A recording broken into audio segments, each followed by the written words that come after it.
You kind of look like Mr. Rogers today with that. What do you have on? A sweater? Is that your Mr. Rogers Yeah, no, I have sweater? a hoodie because it's like, I don't know what happened. It was like 85 over the weekend. And now it like dropped down to 40. So we had the air conditioner on. It's like 65 in the house. Oh my So, yeah, I'm God, freezing you're my so ass off. funny.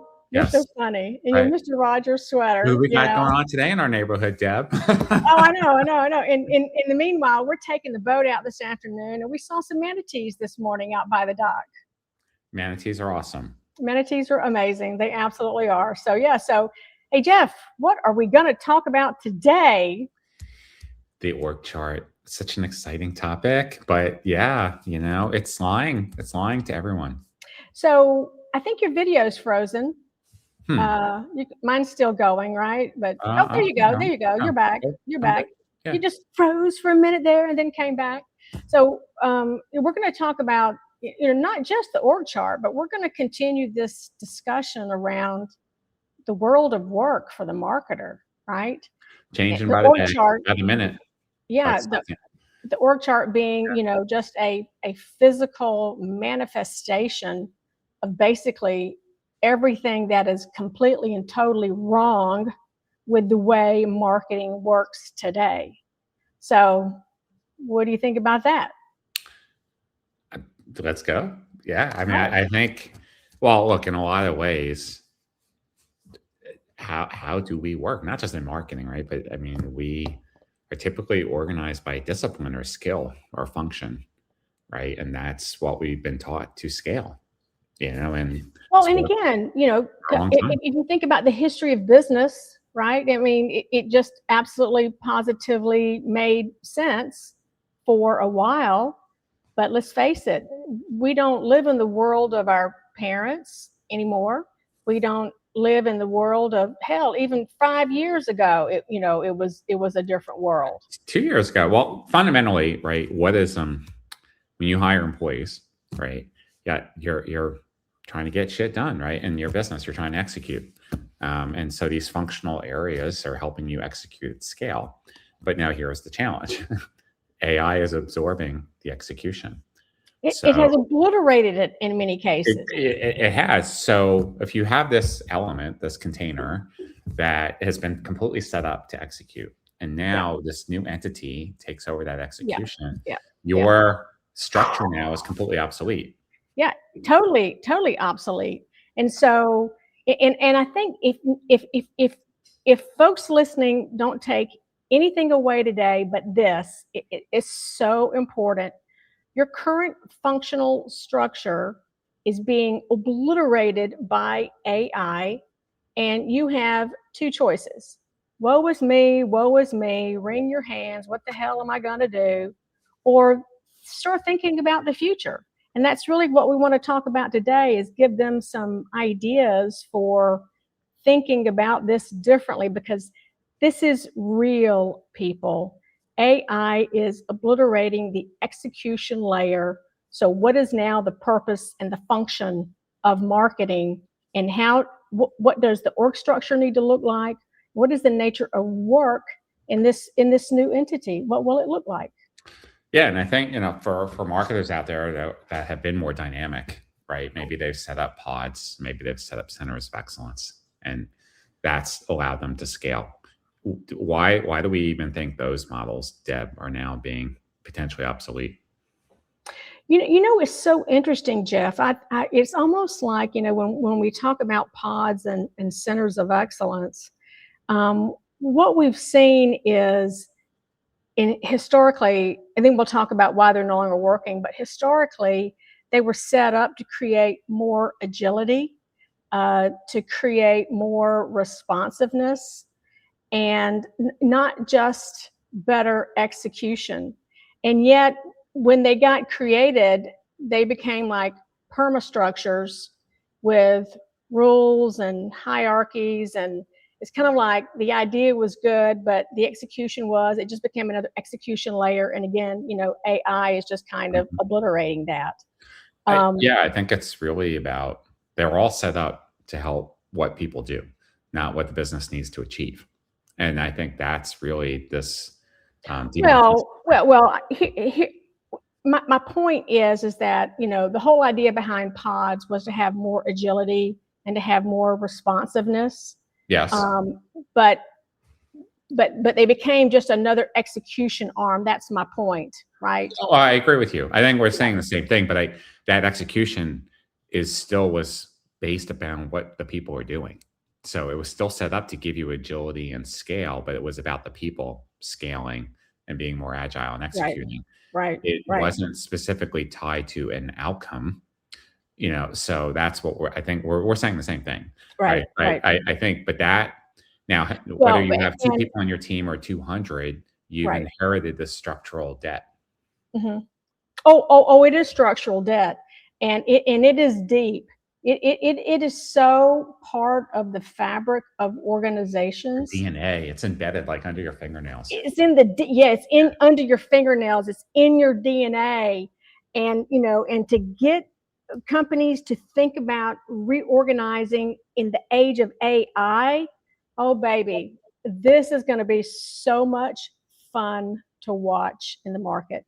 But we want to help our marketers, our B2B and our B2C marketers. We want to help our audience begin to get ahead of this and talk about it in such a way that they can begin to make those changes without having to blow everything up overnight, because things are going to blow up. Make no mistake about it. They are absolutely positively going to blow up. For sure. I think, though, we should talk a little bit more, like when we say structural debt, what does that mean? Like when it is in your DNA and under your fingernails? I love that. It's such a heavy negative word, and it's so true. So give us a good definition, Jeff. Well, and by the way, you are still frozen on my camera. Hopefully I'm not frozen out there. Okay, hopefully. Oh, there you go. I see you now. Okay. Maybe I just need to keep dancing. Yeah. I'm getting ready to wax prolific here, but I can't. I got to be moving. That's right. Let's talk about. Well, I think it's. Well, we're just talking about orgs are built for a reason to execute, right? But I think it's the gap that exists between what you were built to do and the work that actually needs to get done now. And so that gap then widens and compounds, just like technical debt does. So that's, to me, what structural debt is. It's the widening gap between how you were built to function and then what you actually need to do now. And especially if AI now is doing all these execution tasks, then fundamentally your business model and how you've been built completely needs to change. Yeah. And we talked prior to the show, Jeff, and we came up with this one question we wanted to make sure our audience heard loud and clear. If you had a blank sheet of paper and you could redesign marketing so that you weren't a bunch of execution functions, but that you were an entity that would wildly succeed in the age of AI, and it was all based on outcomes, what would your org look like? What changes would you need to make? And that's the big question that we want to spend some time talking about today.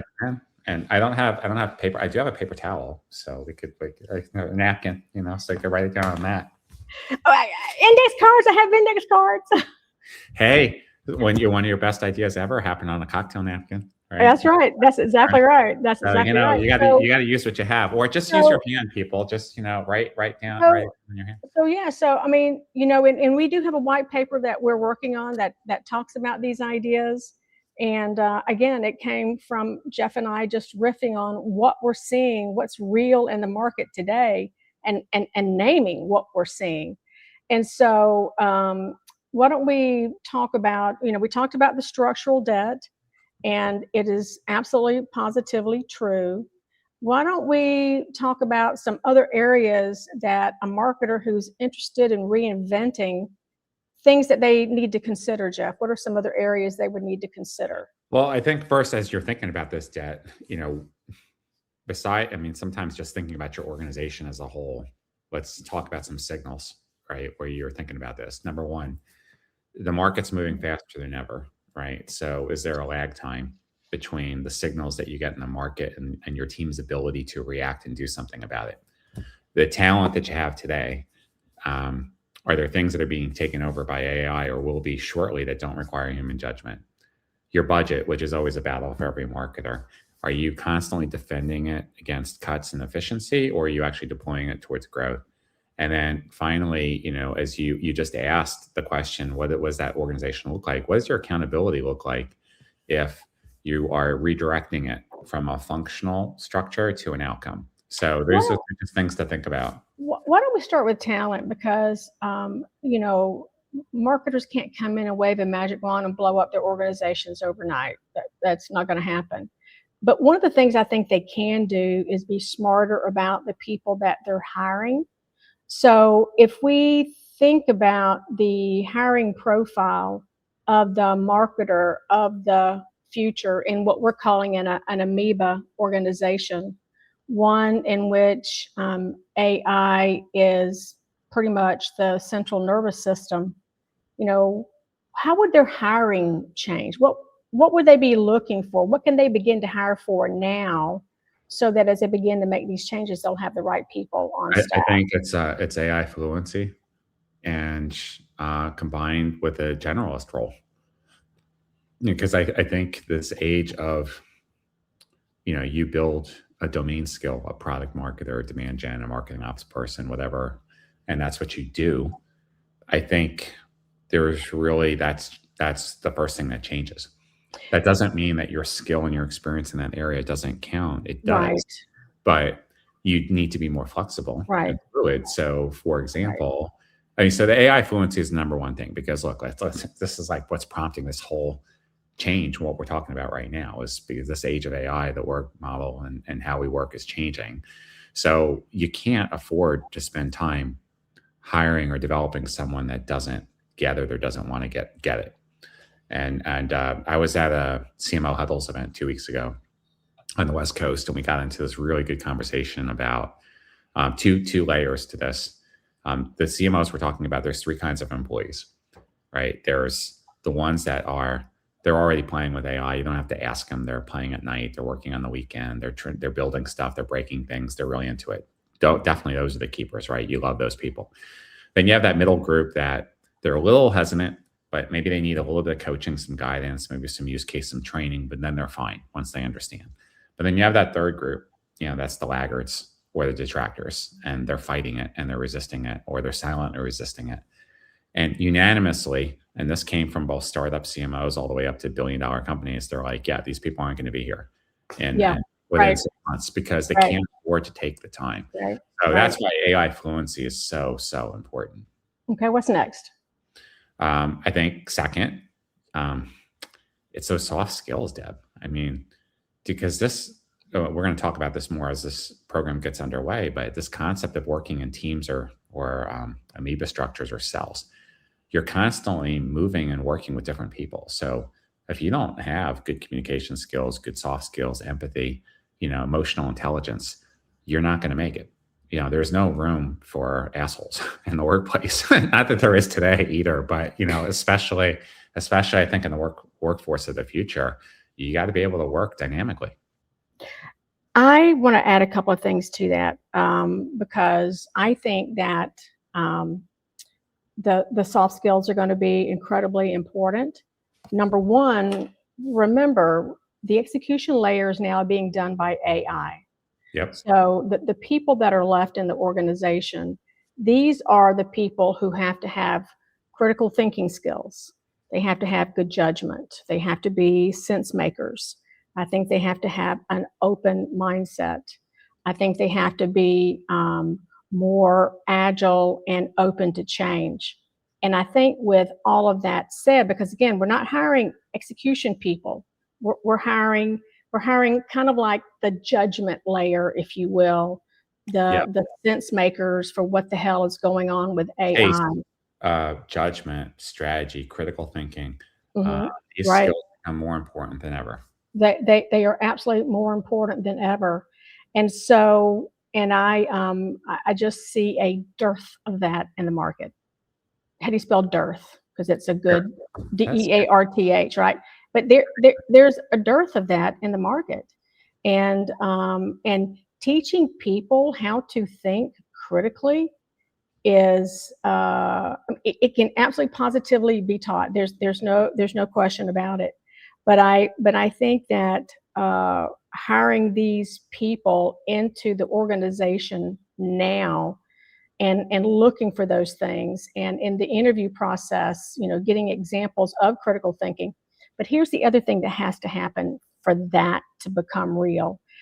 There's this notion of psychological safety, which means that people feel like they can raise their hand and make any comment that they want to at any time, right?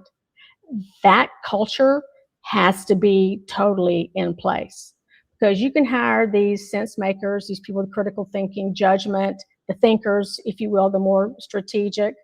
But if they don't feel like they can make comments and make change, which tells us also that a lot of the change has to happen at these lower levels. It's not like here's an edict from up on high that's coming down. No, right? but what you are talking about, though, is the leaders then have to be vulnerable, right? Because if you want to create that culture where people can talk openly and challenge, then the leaders have to be willing to. They have to be the culture makers. They have to be the enablers of this new way. That's really going to be their job moving forward, because this is a massive change. And I was thinking about this as you know, we're doing edits on the white paper now. Do we know of an organization right now that works anywhere nearly like this? Have we seen anything like this, Jeff? There's hints of it. Again, on the West Coast, and just hearing anecdotally about some of these CMOs, like they are driving towards this. Okay. Maybe not all in today, but they're starting to experiment with it. But yeah, I think and then I learned this in my Vistage group years ago, like what they're saying, like, as a CEO, if you're trying to drive change, you have to be willing to change 3 times as much as what you expect your team to change. It's the same here. So this is more than just moving shit around on paper and then having people in different roles. Like, it's a fundamentally different way of leading and communicating and motivating and managing, that there is no precedence for this. Like, I don't think there's one either. If you've been a manager for 20 years, it's not a lot that, somewhat, if you're good with working with people, that will help, obviously, but the way that you need to manage is going to be changing too. So I think that there's going to be a whole new discipline that comes out of this. Yep. So we have to think about, what can you do now? You can think about this new hiring profile and how they come into your organization. You have to be very clear around how AI is obliterating your execution function, and then be clear about, on your new hiring profile, what are you looking for, and then how to begin to to put those people in there. And then you also have to be thinking about a new leadership style. I don't even know if it's a style as much as it is a purpose and a function, right? With a purpose. What is the purpose of leadership now, right? Present. So I'm sorry, Jeff, you had frozen there and you just kind of came in mid-sentence. It's a new way of being present. Yes. I do think it's a new way of being present. And I think that the leader as change agent has never been more important than it is right now. And I think to help the organization embrace this brand new way of working and ensure that people have the right skills to work within that new environment, that's really going to be the number one job of leadership. Agreed. So I think let's spend a couple minutes talking about what we envision as this new model. I think we're loosely, I don't know if we're completely settled on it yet, but we're loosely calling it an amoeba because we thought the cell was a good metaphor. So we have the center of the cell, which is the nucleus. Because it's organic. It's organic. It's constantly changing, constantly responding to the environment. But yeah, first you have the center, right? The nucleus. But the nucleus in this case, it's not a person, place, or thing, or title or function, it's an outcome. So whether it's pipeline creation or a new go-to-market function or a product launch, right? Or even an event, successful event. There's an outcome. And it can be the higher purpose of marketing too. Yes, it could. To help create shareholder value, right? That'd be the absolute highest, right? Yes, absolutely. It really could be just about anything, but Well, it's outcome based. That's yes, the that's what I was going to say. As long as it's an outcome versus a function. So, because someone might say, "What are you talking about? I have a brand department today. I have product marketing today." Well, yes, as a function. We're talking here as an outcome. So, you want your brand awareness to grow from X to Y, right? Or you want to launch a product and gain your first 100 customers or something. That's what we're talking about an outcome. I mean, and it could be something as simple as, and again, you and I, because we've been revenue marketing, up one side and down the other, that outcome could be, we want to contribute 40% to closed won business every single year, right? Yes. I mean, it could be as simple as something like that, but it is outcome based, and everything you do is outcome based. And the entire success of this new model is based upon whether or not you hit the outcome. That's right. So that's number one. Two, it's the membrane, right? So you have so if the center is the outcome, the membrane is the people. Yeah. So now you have that next layer that's coming around. People moving in and out to hit the outcome, right?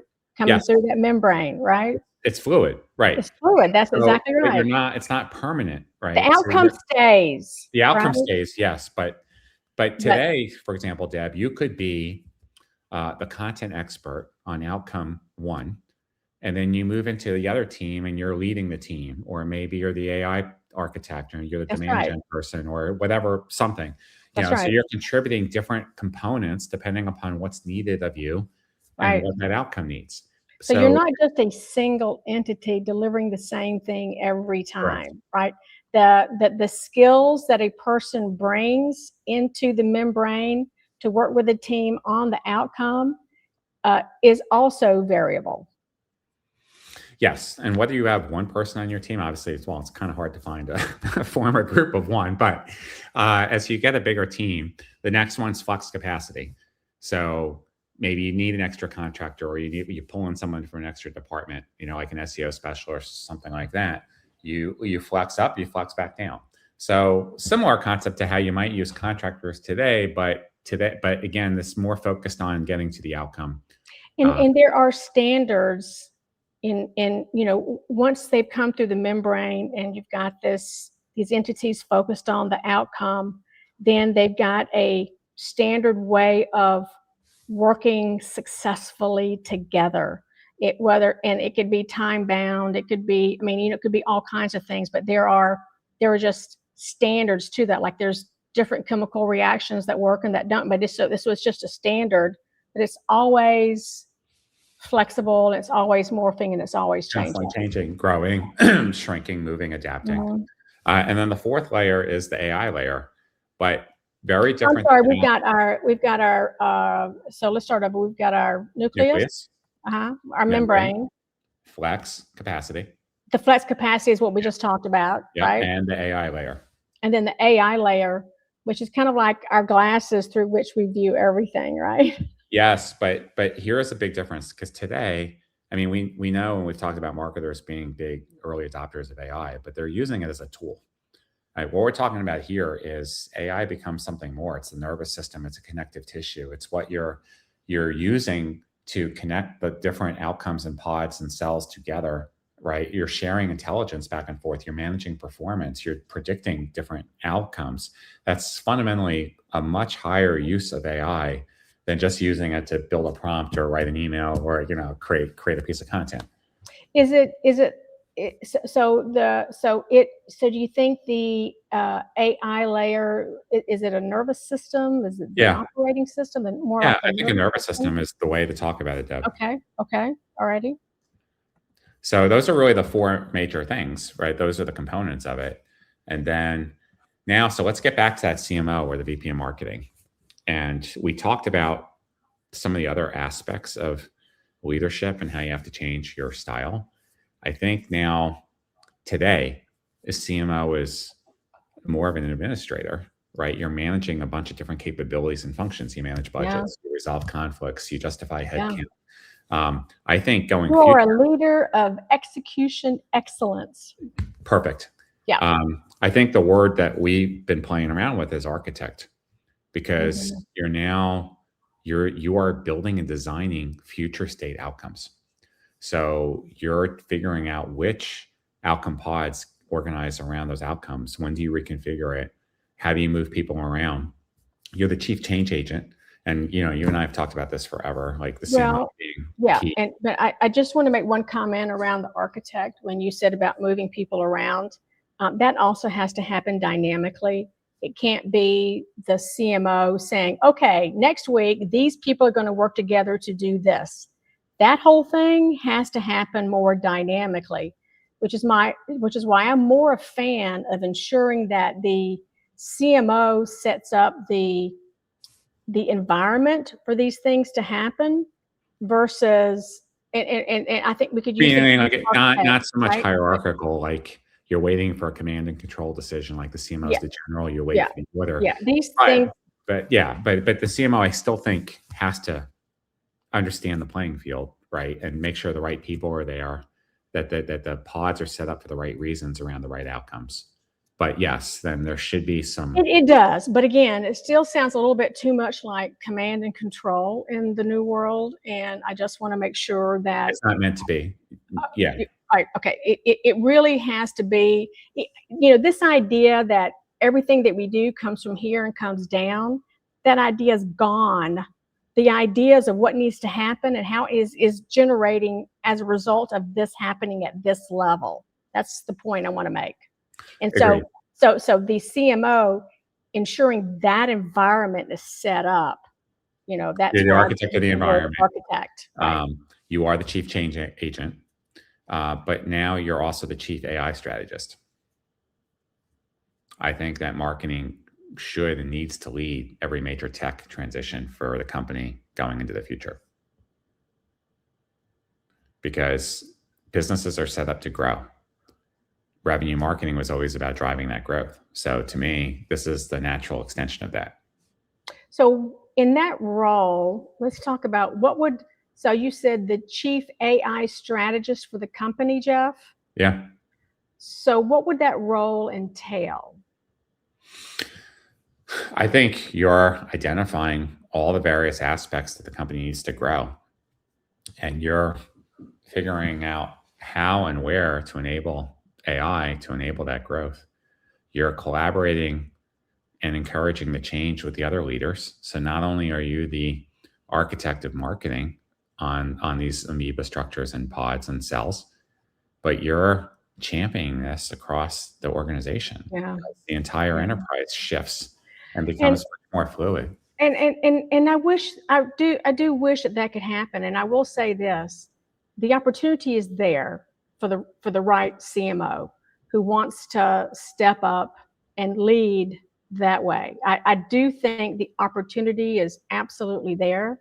I think that based on what we've seen, marketing is probably using AI and technology and all those things more than any other part of the organization. So I think it is an opportunity for the CMO. But as you know, how many will actually step up and lead that way? I would, question that. But I do think they have the opportunity. Well, look, I mean, the future always belongs to the bold, right? Yes, it does. You said it. Your opening comment was, you can choose to say, boo hoo hoo and cry or do something about it. I think it's the same thing here, right? You're either going to step up and lead, or you're going to move on. I mean, I don't know if you watch The Pit at all, but it's a really good show. I watched that one. So it was like the last episode of season 2. And Dr. Robbie, who's like one of the stars, is trying to get one of his attendees to step up. And the attendee, it was a dangerous procedure. And then like Dr. Robbie's like, just doctor the fuck up, and do it. So, I mean, I would say this here, and it applies, right? Like CMO the fuck up. Yeah. Get in there and go make it happen. Yeah. So and again, I think the opportunity is there. But I will say this, I do not want to underplay the amount of change to do this will be unprecedented, especially the older your organization is. There's happening no question about it. We're seeing the first wave, which really it's a knee-jerk reaction and wrong, but it happens in business anyway. Right now, boards, CEOs, investors, just cut heads. Oracle just cut 30,000 people. Oh yeah. Cut. AI can do the jobs. Okay, great. You did that. Now what? You can't cut your way to the bottom, right? That's Fine. right. You got That's rid of right. it. Now you You improved can't. your efficiency. Now, how do you grow? Because so you're not going to continue to be an organization and then just get rid of all your people. So That's right. you do at some point fundamentally start rethinking about how you're going to work, and not just in marketing, but across the company. But your point's well taken. But look, if we're going to get rid of functional departments in marketing, we can get rid of functional departments across the business, which means sales, marketing, customer service. Why do they have to be in 3 different departments? I mean, we've been talking about RevOps for 10 years. Has to do with legacy, power, Well, yes, egos. true. All those things. Yeah, exactly. But again, assumptions and models fade. Even they do. But Jeff, it's very difficult for them to go away because people are there. I mean, there's just I don't want to underestimate the change, but I will say is if you don't do it, you're going to blow up anyway. So get on board and start doing it, or just wait for the blow up. And it's going to be happening a hell of a lot faster than you think it's going to. Be a blockbuster, become obsolete. Pick your poison. So you're either going to go for it and drive the change and be here tomorrow to compete, or you're going to be on the street looking for a job because it's going to happen one way or the other. So what we're talking about here, though, is at least being the champions of that change and giving you tools and frameworks. But look, you and I, for 20 years, we've been arguing about CMO becoming relevant, getting a seat at the table and building board credibility. So if you can successfully pivot your model towards outcomes, that is in the fashion of revenue marketing. If you can work with your teams to get sales, marketing, customer success, and other relevant departments within a single unit, that's driving towards an outcome. And you get rid of the alignment issues. You can move faster and become more agile because your response times are moving at the speed of judgment, not at the speed of red tape. So I think there's another thing, and how long do you want to go today? I mean, we could talk on this for like another hour. You want to spend like another 20 minutes on this? Maybe another 8 or 10. I mean, I have my 4 cups of coffee. Okay. I'm good to go. So we've done a couple of things, right? We've kind of given you our vision of the future, what's happening with AI, and as a result of that, how organization models and the world of work needs to change. We talked about, the structure that we kind of put this around, and you guys will see more about that in our white paper.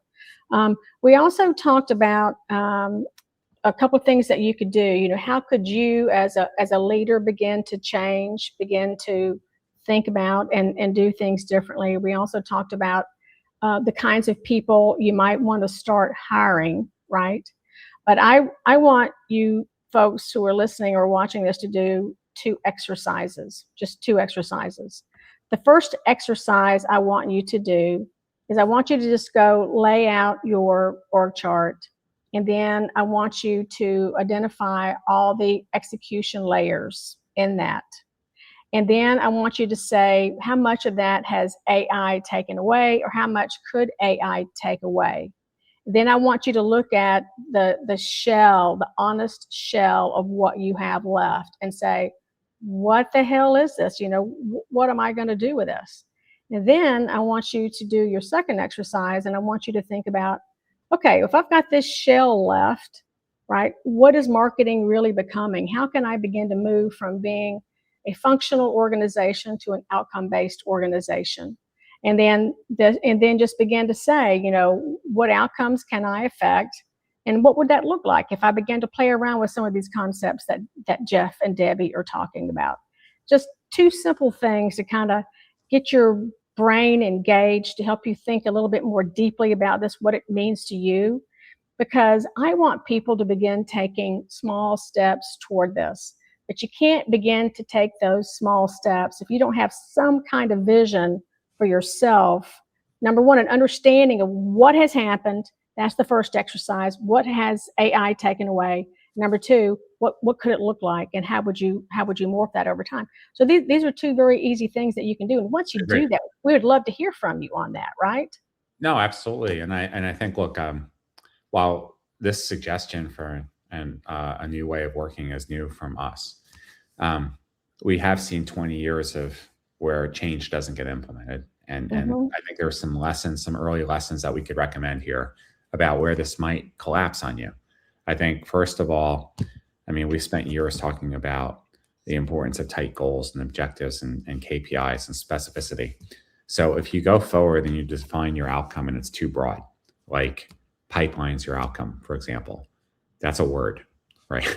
That's not a specific outcome. So SMART, right? Specific, measurable, accountable, responsible, time bound. So if you said pipeline from named accounts in this segment confirmed in 90 days, that's a more specific outcome versus just saying pipeline. I think if you're trying to do both at the same time, which, let's just face it, you're going to have to repair the plane while you're flying, so to speak. If you start hiring for the new model while you're still managing with the old one. We're not repairing the plane, honey. We're building a spaceship. You know, come on. Yeah. Okay, yeah, you're right. That is much better. But I think if you are, but because it's a fundamentally different way of measuring and growing, and you're going to be straddling as a leader, it's going to be very hard, right? If you're hiring for new while managing to the old. So I think you've got to maybe pilot it, but then once you're ready to commit, I feel like you've got to go all in on the new model once you've kind of tweaked it.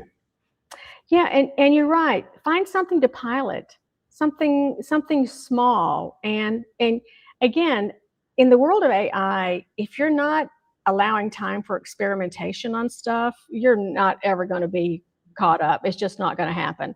And you can do practical experimentation that actually does results. It's not just off in a lab being, non-impact driving or anything like that. Well, that's another mistake we always see with pilots. So who's available? Like, who can actually work on this? Like, well, if you're trying to actually prove something and drive change, you can't go on who's available. Like, you need your best and brightest. You got to clear the field as a leader. No.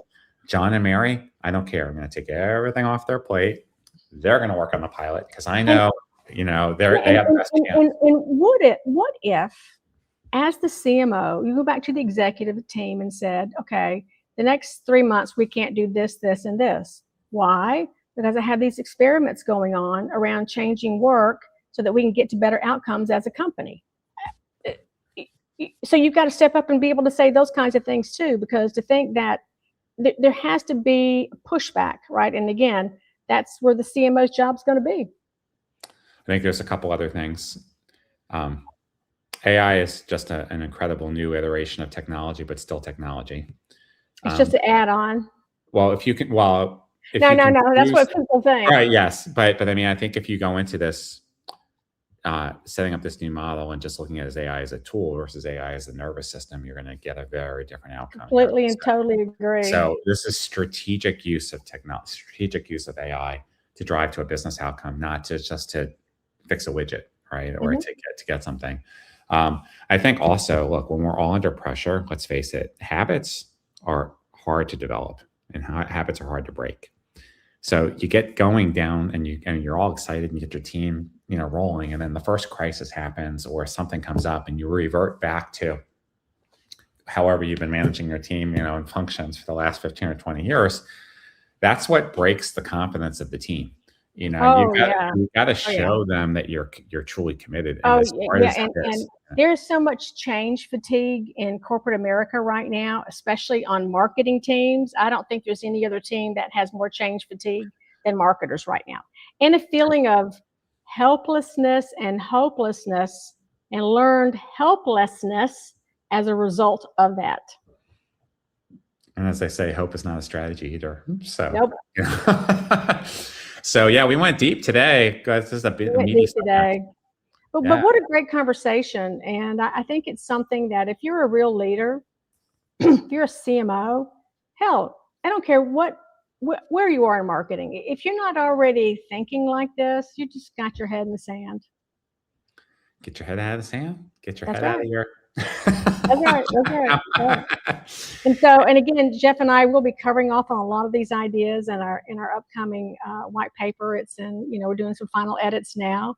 And again, it is a very visionary piece, but it's where the world is going, and it's definitely where you need to go. Amen. All right. Till next time, same bat time, same bat All channel. right. All Same right. time. See you later, Jeff. Bye, Jeff.